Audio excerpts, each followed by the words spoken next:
Hi everyone, welcome to week 5 of MCAA 589 Nutrition for Sport. This week we are talking about athlete GI function and energy delivery. We're talking about nutrition and then fluid timing as well. So we've talked a little bit about fluids and what they look like. We've talked about electrolytes, we've talked about carbohydrate drinks, but now we're talking more about the timing of when we want to take in all of those fluids. So this week we are looking at chapter 5 in the textbook. There's some optional readings for you to explore, looking at the GI function of fluids, and then there's some stuff about gut microbes. Gut microbes, man, these are the hot topic right now. We're going to start to see a lot more of this come out in the research. There's a lot talking about what the different flora are that go into the gut, and how those different flora affect even just different parts of the body. And so we're starting to break down, it's more than just a probiotic and a prebiotic. Now we're looking at what is the probiotic, how does it affect women's health. There's a lot out there about women's health and the lacto flora that is in there.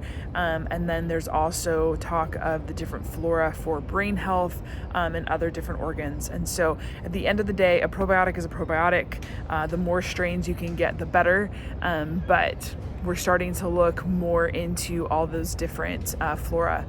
There's a YouTube video about hydration for performance and when to take in fluids. At the end of the day, every athlete is different, and I hope that by the end of this class, you kind of see the connection of how there is no cookie cutter for how we do any of our nutrition for our student athletes, from food to fluids. Some athletes do really well on a high carbohydrate drink, and some athletes can't stomach it at all while they practice or play. And so really it's just about learning how to and when our student athletes can eat and drink, and it's also practicing that.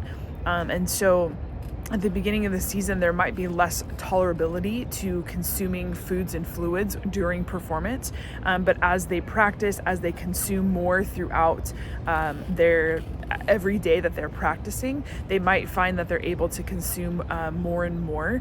So by the time you get towards postseason championship season, now all of a sudden our student athletes are able to take in more fluids that will help them in the long run. So again, it's one person. Every single person is different, and it is important that we work with our student athletes that are struggling to understand their nutrition and help them figure out what the plan is that's going to work best for them.